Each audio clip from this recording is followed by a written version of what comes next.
Hello student, कैसे आप लोग? उम्मीद करता हूँ सभी अच्छे से होंगे। चलिए वीडियो को स्टार्ट करते हैं। आज का हमारा क्लास होने वाला है क्लास 11 केमिस्ट्री का चैप्टर 2 का पार्ट 2। ठीक है, अगर आप चैप्टर 1 नहीं देखे हैं तो पहले आप उसे देख लीजिए। मैं वीडियो के डिस्क्रिप्शन में उसका लिंक डाल दूंगा, तो आप वहां से चेक कर लीजिएगा। ठीक है, चलिए शुरू करते हैं। तो आज का हमारा टॉपिक होने वाला है इलेक्ट्रॉन की खोज। ठीक है, तो इलेक्ट्रॉन की खोज कैसे हुई, तो चलिए इसी के बारे में हम समझेंगे।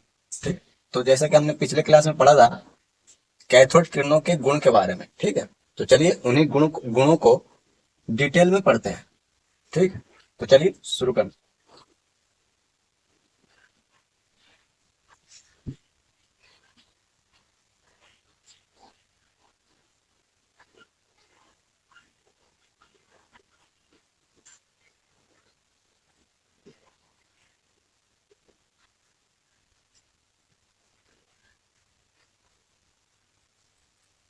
कैथोड किरणों के गुण, ठीक है, इंग्लिश में से कहते हैं प्रॉपर्टीज।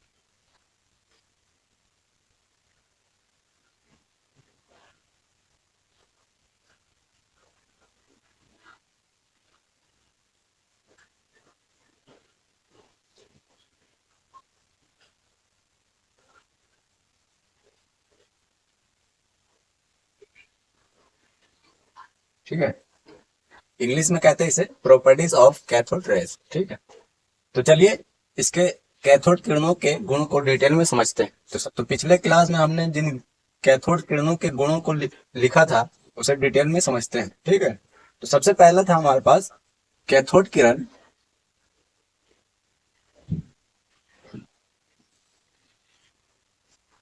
नंबर 1, कैथोड किरण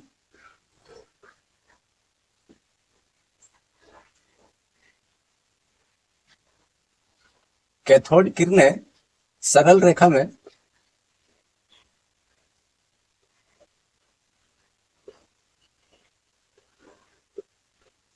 गमन करती है।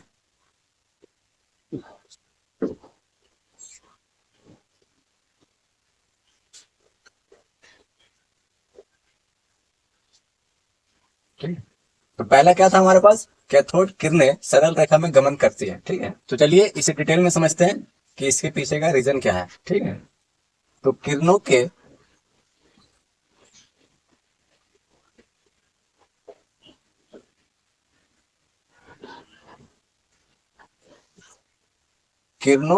पथ में जब कोई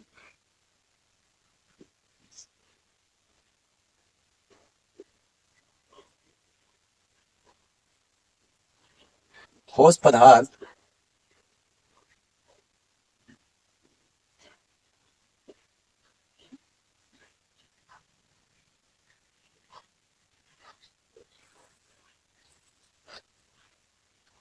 किरणों के पथ में जब कोई ठोस पदार्थ रख दिया जाता है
कैथोड किरणें सरल रेखा में गमन क्यों करती हैं?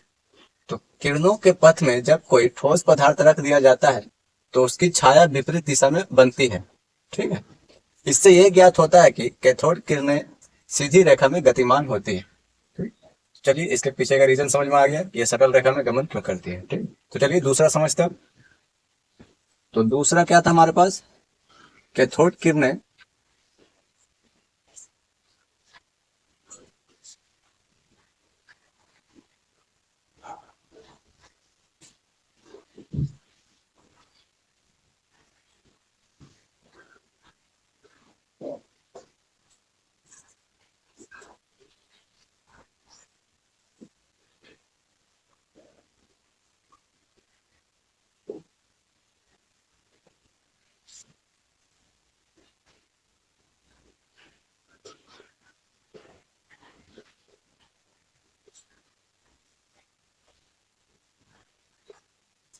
तो दूसरा क्या था हमारे पास, कैथोड किरणें ऋणात्मक प्रकृति की होती है। ठीक। तो चलिए इसको डिटेल में समझते हैं। कैथोड किरणें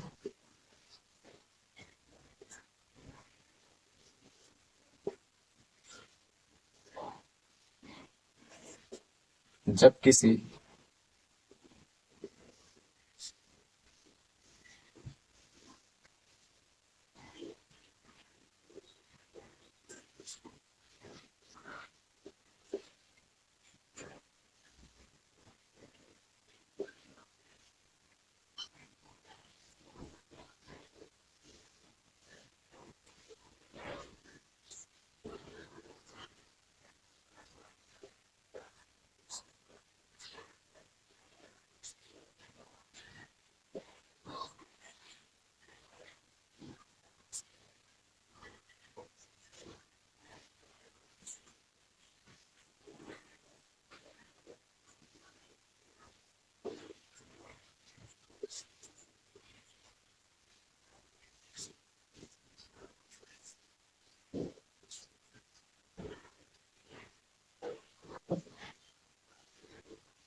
तो कैथोड किरणें ऋणात्मक प्रकृति की क्यों होती है। ठीक है। तो कैथोड किरणें जब किसी विद्युत क्षेत्र के धनात्मक प्लेट की ओर विचलित होकर मुड़ जाती है, इससे यह ज्ञात होता है कि कैथोड किरणों की प्रकृति ऋणात्मक होती है। ठीक है। तो कैथोड किरणें ऋणात्मक प्रकृति की क्यों होती है, क्योंकि वो विद्युत क्षेत्र के धनात्मक प्लेट की ओर विचलित होकर मुड़ जाती है। ठीक है। इसीलिए वह ऋणात्मक प्रकृति की होती है। ठीक। तो चलिए अब आगे समझते हैं। तो तीसरा था हमारा, कैथोड किरण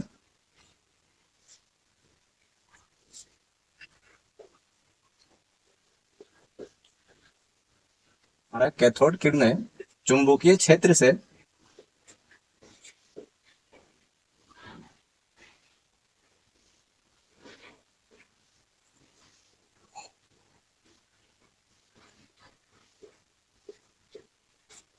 प्रभावित होती है।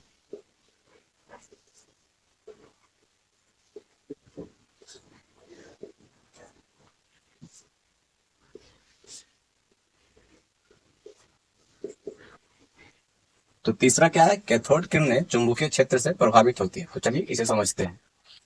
कैथोड किरणें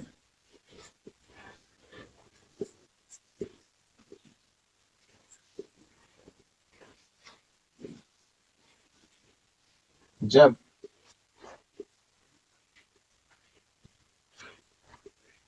चुंबकीय क्षेत्र से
तो कैथोड किरणें चुंबकीय क्षेत्र से प्रभावित क्यों होती है? ठीक। तो कैथोड किरणें जब चुंबकीय क्षेत्र से गुजरता है तो यह चुंबकीय क्षेत्र से प्रभावित होकर विचलन प्रदर्शित करती है। ठीक है। विचलन की दिशा यह सुनिश्चित करती है कि कैथोड किरणें ऋणात्मक आवेशित होती है। ठीक। उम्मीद है आपको समझ में आया होगा। तो चलिए अब आगे समझते हैं। तो चौथा है हमारे पास कैथोड किरणें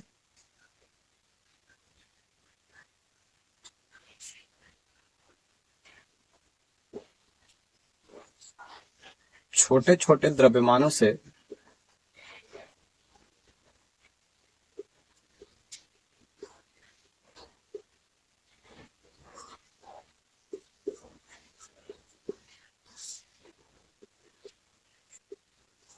मिलकर बना है।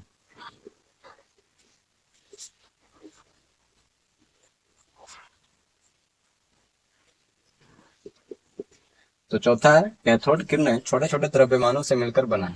चलिए इसे समझते हैं। कैथोड किरणों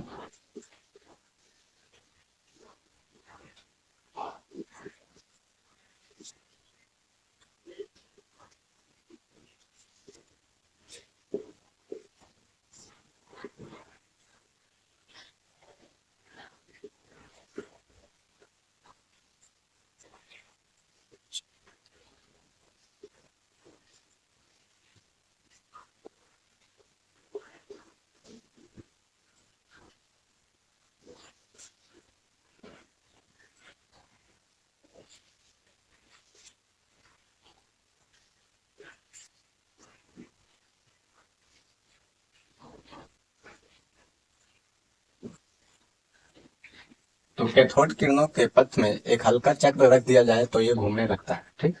तो चक्र का घूमना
तो चौथा था हमारे पास कैथोड किरणें छोटे छोटे द्रव्यमानों से मिलकर बना है। ठीक। तो इसे हम ऐसे समझते हैं कैथोड किरणों के पथ में एक हल्का चक्र रख दिया जाए तो ये घूमने लगता है। ठीक है। तो चक्र का घूमना यह प्रमाणित करता है कि किरणें छोटे छोटे द्रव्य कणों से मिलकर बनी है। ठीक। जिनकी बौछार के कारण ये चक्र घूमने लगता है। ठीक।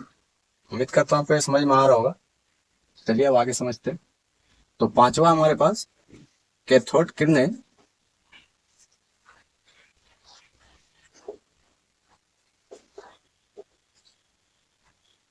ऊष्मीय प्रभाव उत्पन्न करता है।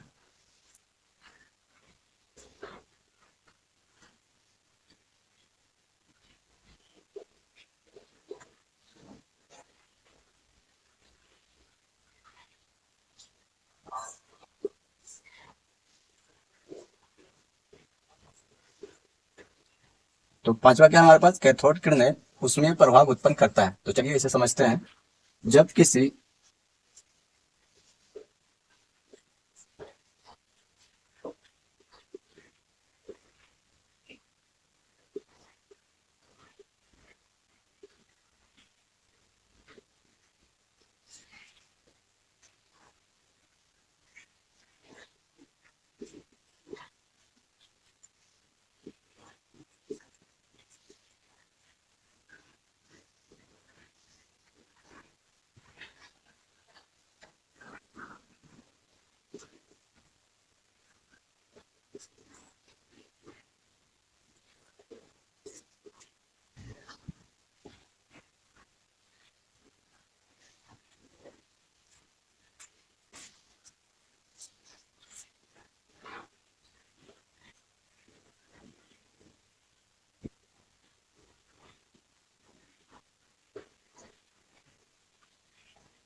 तो पांचवा था हमारा कैथोड किरणें ऊष्मीय प्रभाव उत्पन्न करता है। ठीक है, तो जब किसी धातु की पतली पत्ती में कैथोड किरणों को टकराया जाता है, धातु की पत्ती गर्म होकर लाल हो जाती है। ठीक, इससे कैथोड किरणें ऊष्मीय प्रभाव उत्पन्न करती है।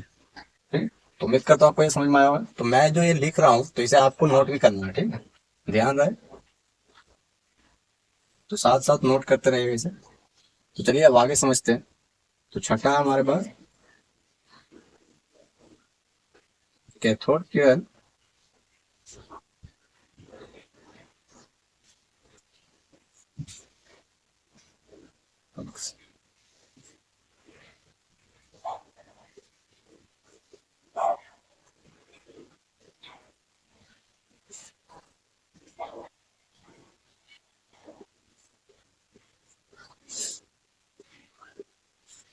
तो छठा क्या है हमारे पास, कैथोड किरणें एक्स किरणें उत्पन्न करती है। ठीक है, एक्स एक्स एक्स किरण है, एक्स किरण होता है जिसे मैंने पिछले क्लास में बता रखा है। चलिए इसे डिटेल में समझते हैं।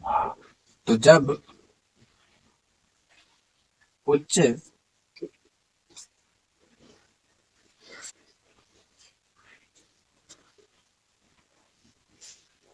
जब उच्च वोल्टेज युक्त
तो छठा था हमारा कैथोड कैथोड किरणें एक्स किरणें उत्पन्न करती है।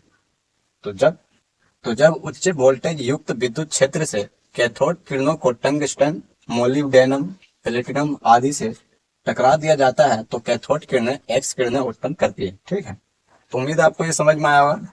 तो चलिए इसे नोट कीजिए, फिर आगे समझते हैं। तो चलिए अब समझते हैं कि इसका निष्कर्ष क्या निकलता है। ठीक है, तो कैथोड किरणें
तो इसका निष्कर्ष क्या निकलता है? कैथोड किरणों के उपरोक्त आधार पर यह निष्कर्ष निकलता है कि कैथोड किरण किसी सूक्ष्म कणों से बना होता है, ठीक है, जिन्हें इलेक्ट्रॉन कहते हैं। ठीक है? तो इलेक्ट्रॉन की खोज कैसे हुआ?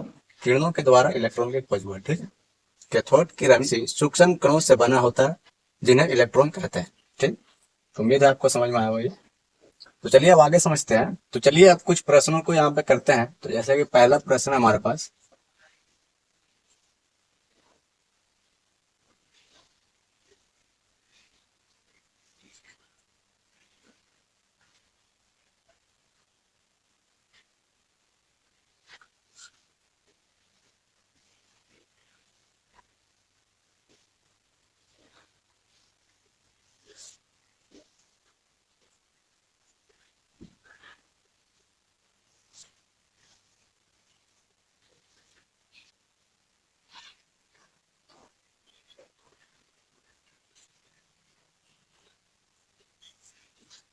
पहला है इलेक्ट्रॉन के आवेश और द्रव्यमान अनुपात ज्ञात करना। ठीक है, तो इलेक्ट्रॉन के आवेश कैसे ज्ञात करते हैं और द्रव्यमान अनुपात कैसे ज्ञात करते हैं, चलिए इन्हीं को समझेंगे अभी।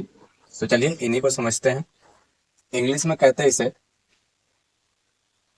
डिटर्मिनेशन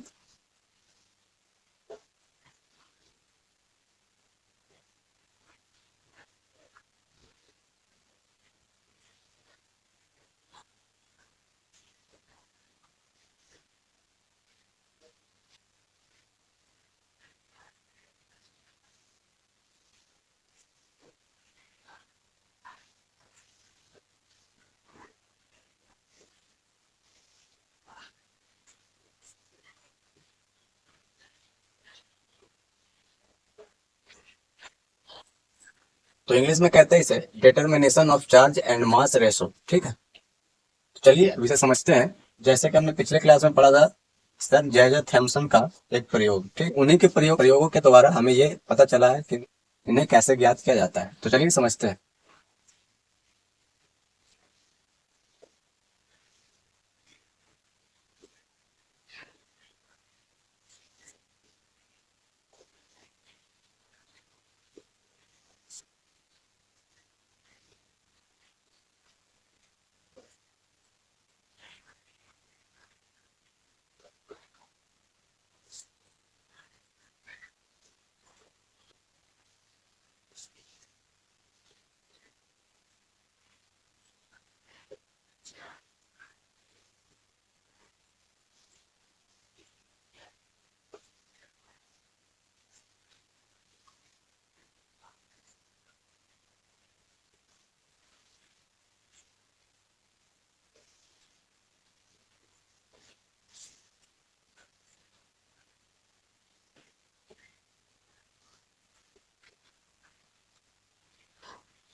तो सर जेजर थॉमसन ने 1897 में कैथोड किरणों के पथ पर विद्युत क्षेत्र और चुंबकीय क्षेत्र के एक साथ एक दूसरे के लंबवत लगाकर कैथोड किरणों के विचलन व इलेक्ट्रॉन के पथ का अध्ययन किया। ठीक है, तो उन्होंने इस अध्ययन से हमें बहुत कुछ जानकारियां दी। ठीक है, तो चलिए उन्हें समझते हैं।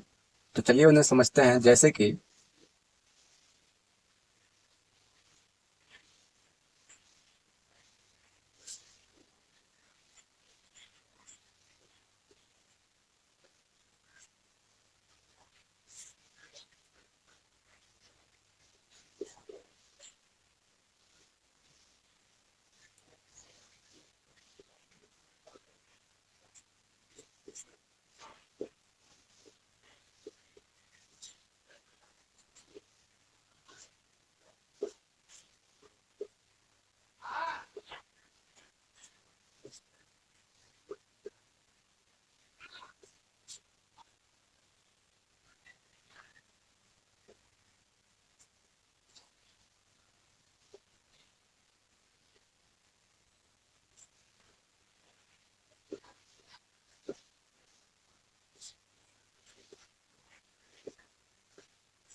तो उन्होंने इस अध्ययन की सहायता से हमें ये बताया, विद्युत चुंबकीय क्षेत्रों को इस प्रकार समायोजित किया जा सकता है कि कैथोड किरणें प्रतिदीप्ति पर्दे पर उसी स्थान पर आपतित हो जहां की वे इन क्षेत्रों में आरोपित करने के पूर्व आपतित थी।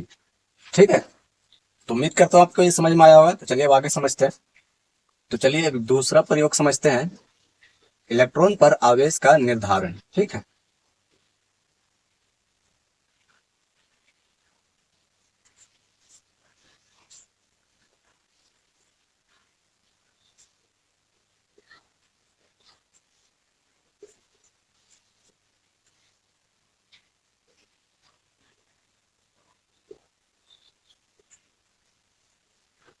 इंग्लिश में कहते हैं इसे इलेक्ट्रॉन पर आवेश का निर्धारण। इंग्लिश में कहते हैं इसे डिटर्मिनेशन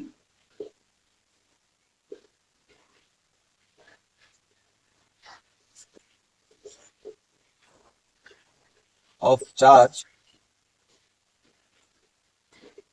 ऑन इलेक्ट्रॉन।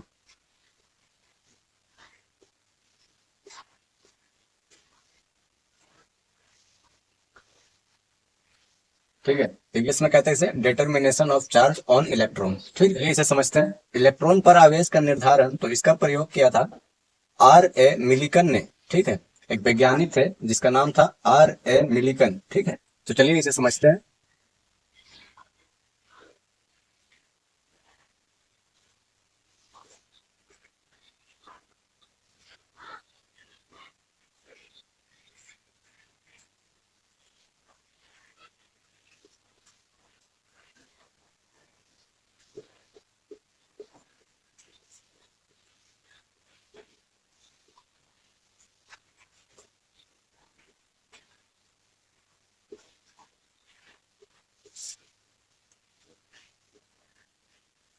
19,009 में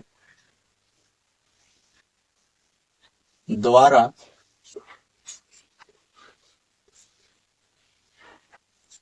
तेल बूंद प्रयोग किया गया। तो इलेक्ट्रॉन पर आवेश का निर्धारण R. A. मिलिकन 1909 में मिलिकन द्वारा तेल बूंद प्रयोग किया गया। ठीक है, तो चलिए इसे डिटेल में समझते हैं।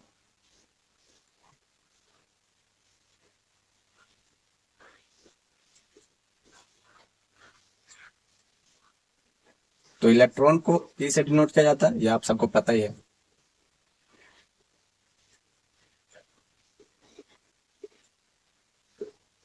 तो इलेक्ट्रॉन का हो गया ई, इसका आवेश का चिन्ह क्या है? इसका आवेश का चिन्ह है माइनस।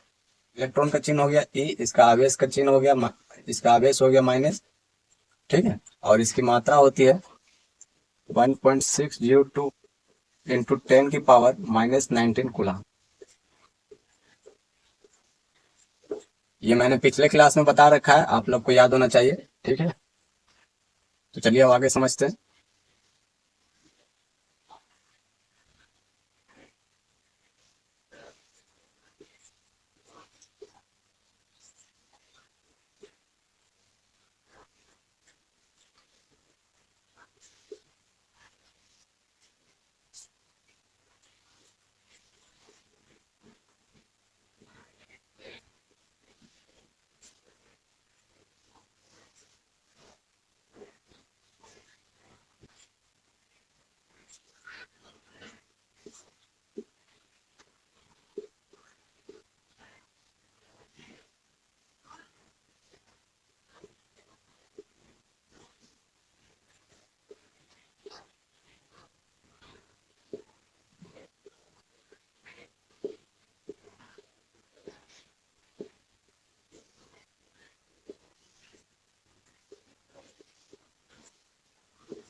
तो एक इलेक्ट्रॉन पर इस आवेश को इकाई ऋण आवेश माना गया, क्योंकि कोई भी ऋण आवेशित कण एक इलेक्ट्रॉन के आवेश से कम ऋण आवेश नहीं रखता। ठीक है, तो चलिए अब आगे समझते हैं।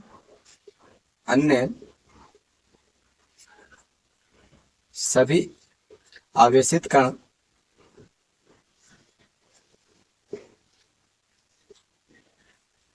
अन्य सभी आवेशित कण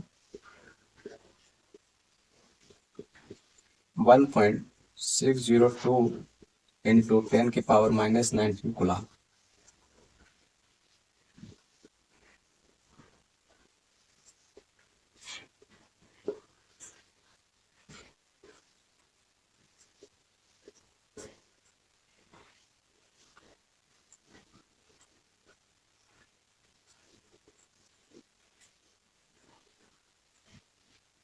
अन्य सभी आवेशित कण 1.602 इंटू 10 की पावर -19 कूलम आवेश के गुणज रखते हैं। ठीक है, इलेक्ट्रॉन के लिए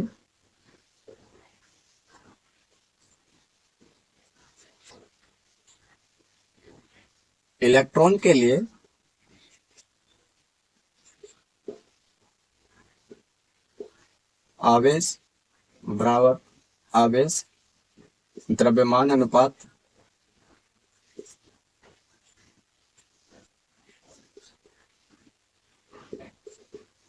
अनुपात को EM रेशो भी कहा जाता है। ठीक है, इंग्लिश का मान जे थॉमसन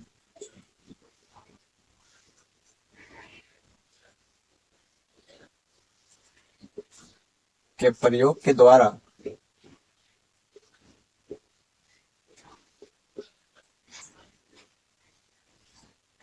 निर्धारित किया गया।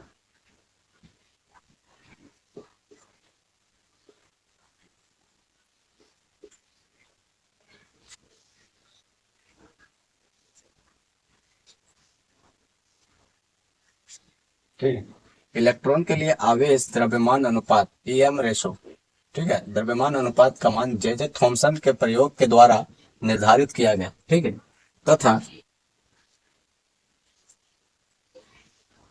इलेक्ट्रॉन पर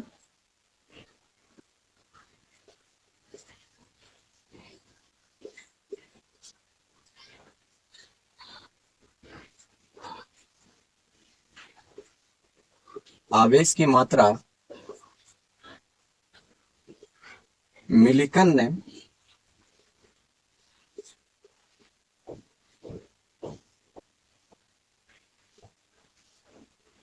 तेल बूंद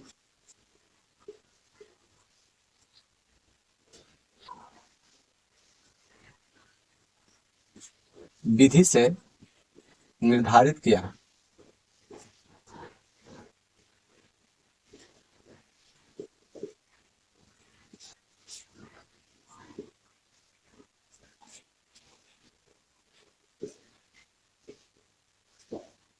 अतः इन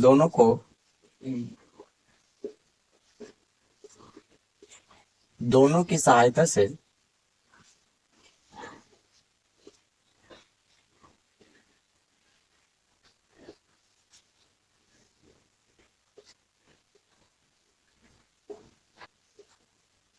इलेक्ट्रॉन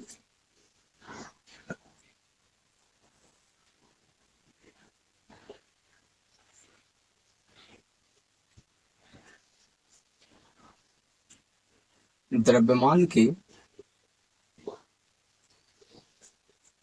गणना आसानी से की जा सकती है।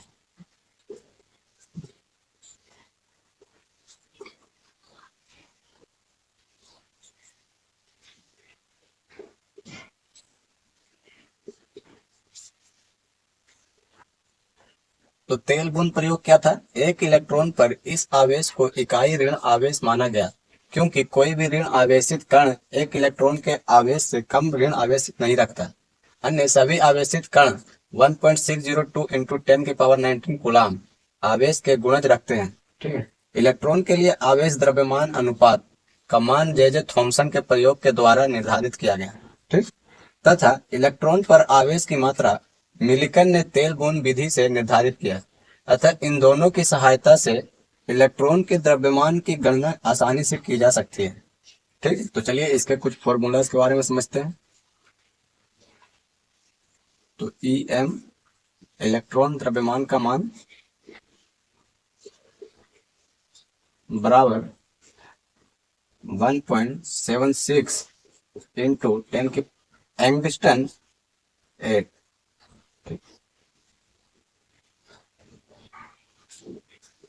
प्रति ग्राम।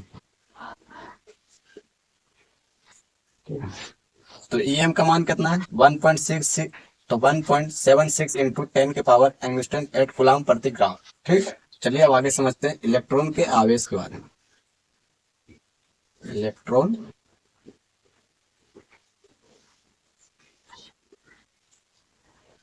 का आवेश।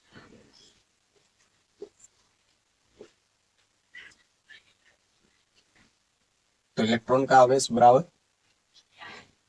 तो इसका क्या होगा 1.602 इंटू 10 की पावर माइनस 19 कूलम। तो चलिए अब समझते हैं इलेक्ट्रॉन के द्रव्यमान के बारे में।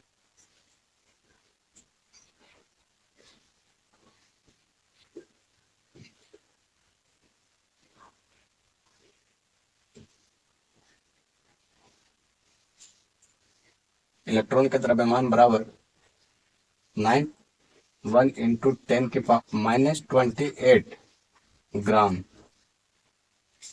ग्राम या 9.1 इंटू 10 की पावर माइनस 31 kg। ठीक है, तो इलेक्ट्रॉन के द्रव्यमान इज इक्वल टू 9.1 इंटू 10 की पावर माइनस 28 ग्राम या 9.1 इंटू 10 की पावर माइनस 31 kg। ठीक है, तो उम्मीद करता हूँ आज का ये क्लास आपको समझ में आया होगा। तो चलिए मिलते हैं फिर अगले क्लास में।